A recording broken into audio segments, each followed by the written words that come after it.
소방 합격 공고문을 딱 열면서 제 합격 번호를 확인을 했을 때 정말 너무 짜릿하고 흥분되는 기분이었습니다. 그 기분을 꼭 한번 느껴보셨으면 좋겠습니다.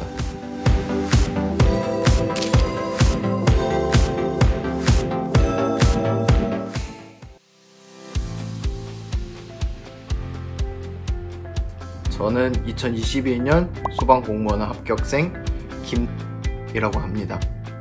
저는 수험을 준비하게 된 계기는 사회복무요원으로서 소방서에서 복무를 하게 되었습니다.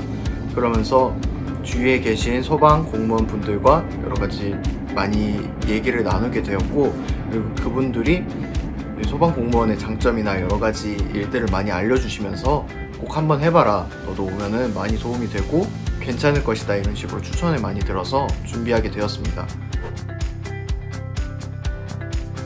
수험 기간은 일단은 기간 자체는 조금 긴데, 저 같은 경우는 이제 본격적으로 공부한 거는 6개월 정도 됐다고 볼 수 있습니다.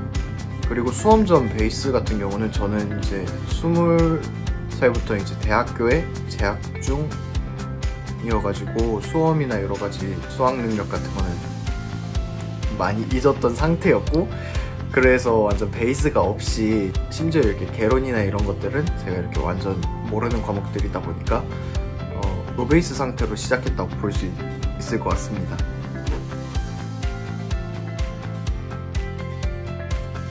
과목별로 공부법은 일단은 먼저 국어 같은 경우는 저는 그래도 국어에는 좀 자신이 있었습니다. 강의 자체가 되게 귀에 박히고 좀 저한테 좀 맞는 스타일이어가지고 암기나 이런 것들에 대해서 딱히 문제가 되지 않았고, 그리고 그렇기 때문에 크게 시간을 들이지 않고 하루에 한 2-3시간 정도를 투자하면서 국어 공부를 하였고, 영어 공부법 같은 경우에는 저 같은 경우는 영어가 너무 취약해가지고 하루에 가장 많은 시간을 잡고 있었습니다. 가령 영어는 하루에 적어도 한 5시간은 잡고 있었던 것 같습니다. 5시간 동안 이제 영어 단어 외우던가 아니면 문법 공부, 아니면 문장 독해 같은 경우는 많이 약했기 때문에 그런 부분들을 신경 써서 보완하려고 계속 했었습니다.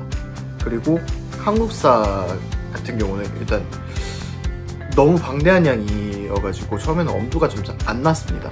하지만 1회독 이후 2회독 하면서 한국사는 확실히 암기가 될수록 이제 회독수가 빨라지고, 그러면서 오히려 자신 있는 전략 과목이 되는 효도 과목이었던 것 같습니다.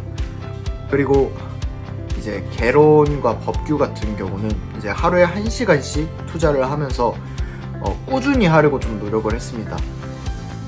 뭐 하루에 몰아서 하는 것도 좋을 수 있지만, 저 같은 경우는 이게 좀 생소한 개념이 많다 보니까 최대한 노출시킬 수 있게 제 눈에서 그래도 머리가 기억하지 않아도 눈이 기억할 수 있게 하루에 꾸준히 이런 식으로 투자하면서 공부를 했었습니다.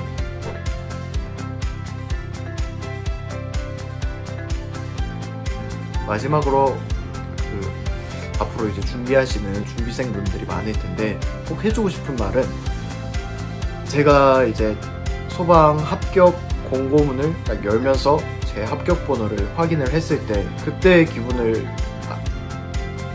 기분이 너무나도 정말 인생에서 그보다 기뻤던 때가 없었을 만큼 정말 너무 짜릿하고 흥분되는 기분이었습니다.